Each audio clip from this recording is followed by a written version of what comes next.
Students, elevator চ্যানেলে আমি তোমাদেরকে ওয়েলকাম জানাচ্ছি।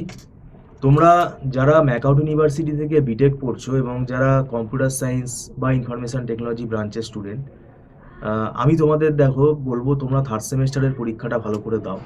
থার্ড সেমেস্টারের পরীক্ষা হয়ে গেলে একদম দেরি করো না, কেন এর আগে আমি বলেছি যে দেখো তোমাদের বিটেকে 8টা সেমেস্টারের মধ্যে এই থার্ড সেমেস্টারটা কিন্তু সব থেকে টাফ। এটা আমার ব্যক্তিগত মত। কেননা থার্ড সেমেস্টারে যে সাবজেক্টগুলো আছে এগুলো কিন্তু মুখস্থ করে লিখে আসার সাবজেক্ট না, পুরোপুরি ম্যাথামেটিক্স বেস সাবজেক্টগুলো। যেমন অটোমাটা থিওরি, এটা পুরোপুরি ম্যাথামেটিক্স। ডিসক্রিট ম্যাথামেটিক্স, এটাও পুরো mathematics. Design and analysis of algorithm, এটাও কিন্তু ম্যাথামেটিক্স। কারণ এর ভেতরে অনেক ম্যাথামেটিক্যাল প্রবলেম আছে যেগুলো তুমি না জানলে তুমি নিজে বানিয়ে করতেই পারবে না। তো সেগুলো আমরা আলোচনা করব, সাবজেক্টিভ আলোচনা আমরা পরে আরেকদিন করব। সেই জন্যই তোমাদেরকে আমি অ্যালার্ট করছি যে ফোর্থ সেমেস্টার কিন্তু খুব সিরিয়াসলি তোমায় পড়তে হবে। একটা জিনিস আমি তোমাদেরকে বলতে পারি, সময়টা সত্যিই খুব কম। কারণ ইভেন্ট সেমেস্টারের পরীক্ষা দেখো যদি জুন মাসে হয়, তাহলে আমাদের হাতে কিন্তু 2-2.5 মাস মতোই আমরা টাইম পাচ্ছি।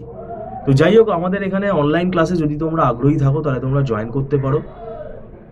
আমাদের রেকর্ড ক্লাসেরও ব্যবস্থা আছে, সেটা যারা চাইছে তারা সেটা নিতে পারে। সেটা টার্মস অ্যান্ড কন্ডিশনের বেসিসেই নিতে হয় এবং সেটা পার্মানেন্টলি থাকে না, সেটা কিন্তু ডিলিট হয়ে যায়। আর আমি বলবো যে আমরা দীর্ঘদিন যেহেতু পড়াচ্ছি, আমাদের একটা ওয়েল ফরম্যাট হয়ে গেছে এবং আমাদের নিজেদের যে তৈরি করা নোটস আছে, যেগুলো আমরা নিজেরা হাতে তৈরি করেছি বিভিন্ন বইপত্র পড়ে, তো সেটা স্টুডেন্টদের খুব যাতে বুঝতে সুবিধা হয় সেইভাবে তৈরি করা, সেগুলো কিন্তু আমরা স্টুডেন্টদেরকে পড়াই এবং সেগুলোই স্টুডেন্টদেরকে আমরা প্রোভাইড করি। তো যাই হোক, এখানে কিন্তু যে সাবজেক্টগুলো আছে, যে বিশেষ করে অটোমাটা থিওরি, এটা কিন্তু খুবই টাফ। তো এগুলো কিন্তু আগে থেকে পড়া শুরু করতে হবে। টাফ আমি বলবো না, তোমাকে যদি আমি বুঝিয়ে দিই, কনসেপ্টটা যদি তোমায় ধরিয়ে দিই না, দেখবে জিনিসটা একদমই ইজি। এবং সেটাই কিন্তু স্টুডেন্টের প্রথম প্রথম অসুবিধা হয়। তো যাই হোক, তোমরা যদি অনলাইন টিউশনে আগ্রহী থাকো তাহলে তোমরা যোগাযোগ করতে পারো। ভিডিওটা সম্পূর্ণ দেখার জন্য তোমাদেরকে আমি ধন্যবাদ জানাচ্ছি। Thank you so much.